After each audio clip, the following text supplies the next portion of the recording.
This is discussion starter number 4, and we're in 2 Corinthians chapter 2, beginning in verse 12. In verse 14, Paul says, "But thanks be to God who always leads us in triumphal procession in Christ, and through us spreads everywhere the fragrance of Christ, of the knowledge of him," meaning Jesus. "For we are to God the aroma of Christ among those who are being saved and those who are perishing. To one we're the smell of death, to the other the fragrance of life. And who is equal to such a task?" Well, I wonder which is which. Is those who have been saved, are we a sweet-smelling offering?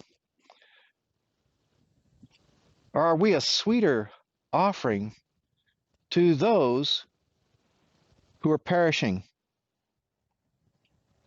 One way or another, in this passage, we have to figure out how we smell.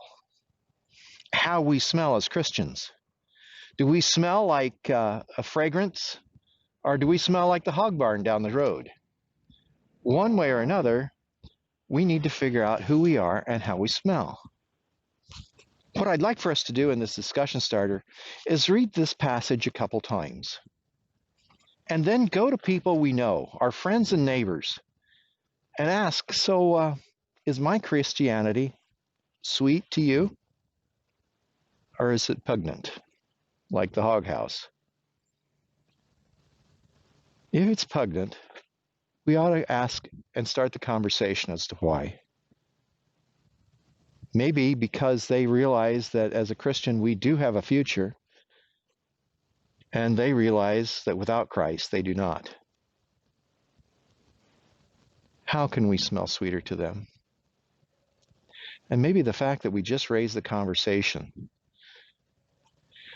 and offer Jesus Christ and a knowledge of him to them will change the dialogue, change the conversation, perhaps be a discussion starter.